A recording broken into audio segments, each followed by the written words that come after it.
ലോക ഭൂപടത്തിലേക്ക് നോക്കിയാൽ പശ്ചിമേഷ്യയിൽ വളരെ ഇടുങ്ങിയ എന്നാൽ ലോകത്തിന്റെ മുഴുവൻ ശ്വാസം നിലനിർത്തുന്ന ഒരു പാതയുണ്ട്.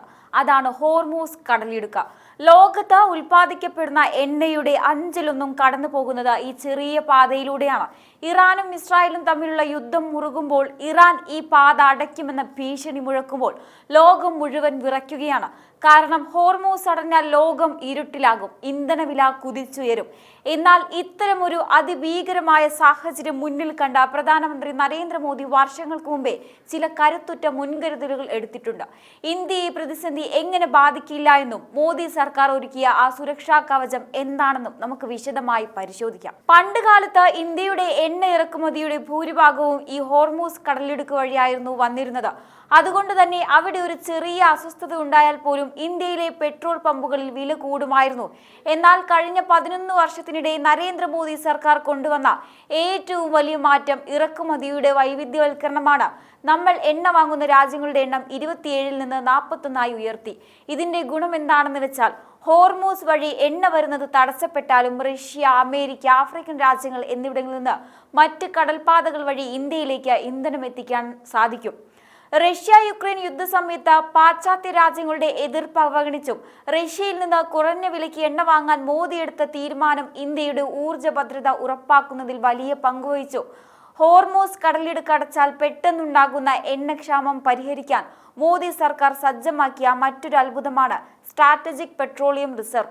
ഇത് ലളിതമായി പറഞ്ഞാൽ ഒരു വലിയ യുദ്ധം വന്നാൽ രാജ്യം പട്ടിണിയിലാകാതിരിക്കാൻ നമ്മൾ കരുതി വെക്കുന്ന ശേഖരമാണ്. കർണാടകയിലെ മംഗലാപുരത്തും ആന്ധ്രയിലെ വിശാഖപട്ടണത്തിലും ഭൂമിക്കടിയിൽ കൂറ്റൻ പാറകൾ തുരന്ന് നിർമ്മിച്ച എണ്ണ കലവറകളിൽ ലക്ഷക്കണക്കിന് ടൺ എണ്ണയാണ് ഇന്ത്യ സംഭരിച്ചു വെച്ചിരിക്കുന്നത്.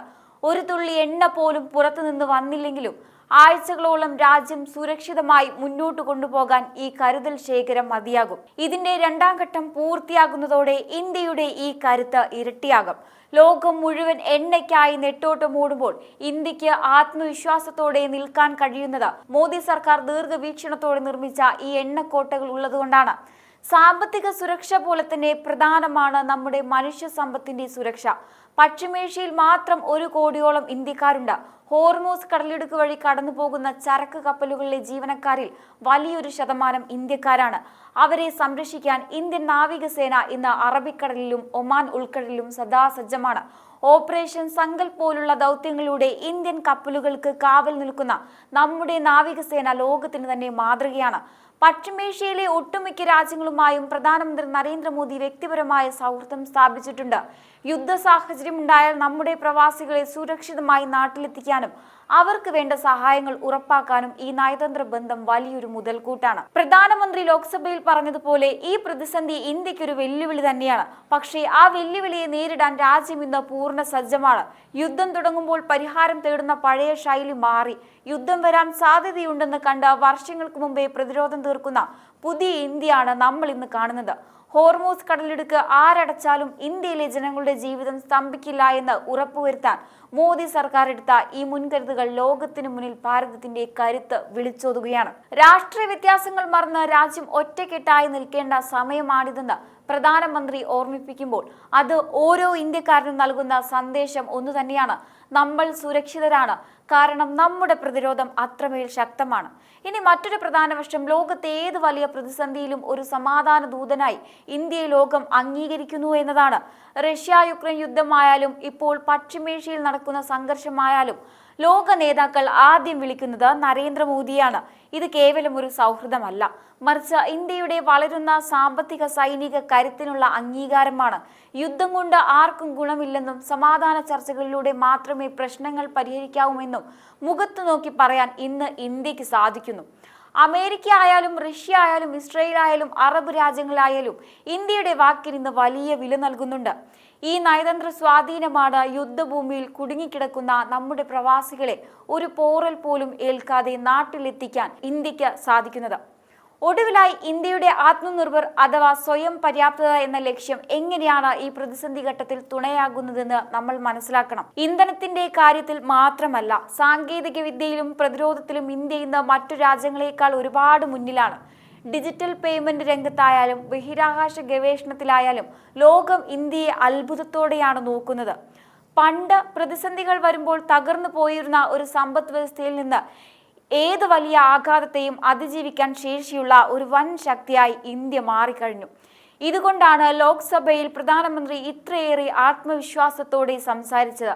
ഈ ഒരു കരുത്തുറ്റ അടിത്തറ ഉള്ളതുകൊണ്ടാണ് ലോകം മുഴുവൻ അശാന്തിയിലാകുമ്പോഴും ഭാരതം ഒരു സുരക്ഷിത ദ്വീപായി നിലകൊള്ളുന്നത്. വരും തലമുറയ്ക്ക് അഭിമാനത്തോടെ ജീവിക്കാവുന്ന ഒരു വികസിത ഭാരതത്തിലേക്കുള്ള യാത്രയിലാണ് നമ്മൾ ഇന്ന്. ഈ ഓരോ നീക്കങ്ങളും തെളിയിക്കുന്നു. ചിലർ ചോദിക്കുന്നത് യുദ്ധം തടയാൻ ഇന്ത്യ എന്താണ് ചെയ്തതെന്നാണ്.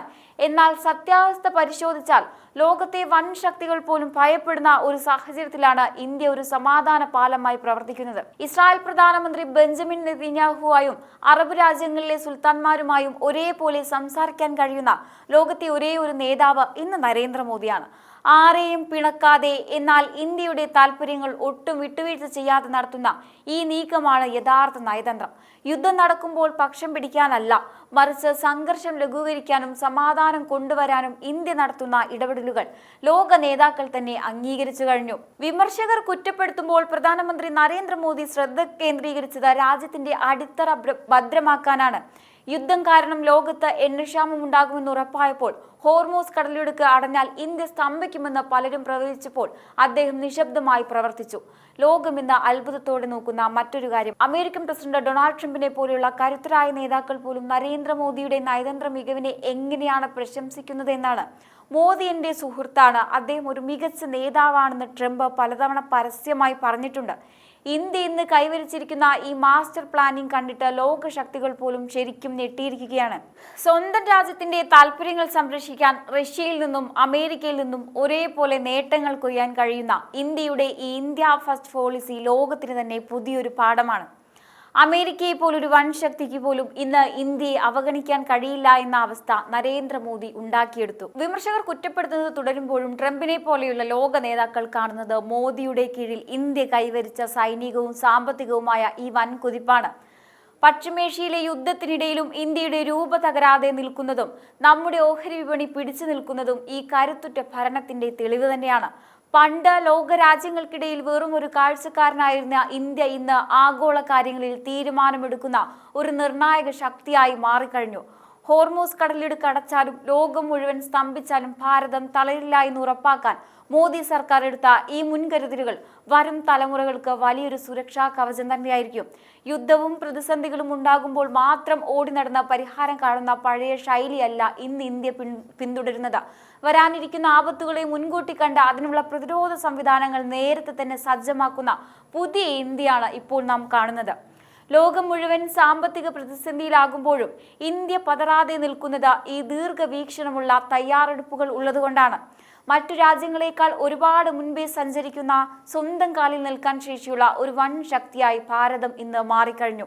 ലോക്സഭയിൽ പ്രധാനമന്ത്രി ആവശ്യപ്പെട്ടതുപോലെ ഇത്തരം ദേശീയ സുരക്ഷാ വിഷയങ്ങളിൽ നമ്മൾ രാഷ്ട്രീയത്തിനപ്പുറം ഒറ്റക്കെട്ടായി നിൽക്കേണ്ടതുണ്ട്. കാരണം ഈ തയ്യാറെടുപ്പുകൾ കേവലം ഒരു സർക്കാരിൻ്റെതല്ല, മറിച്ച് വരും തലമുറകൾക്ക് കൂടി അഭിമാനിക്കാവുന്ന ഭാരതത്തിന്റെ കരുത്താണ്. എന്തായാലും ഈ ഒരു വിഷയത്തെക്കുറിച്ചുള്ള നിങ്ങളുടെ അഭിപ്രായങ്ങൾ കമന്റ് ബോക്സിൽ രേഖപ്പെടുത്തുക. മറ്റൊരു വിഷയമായി വീണ്ടും കാണാം. നന്ദി.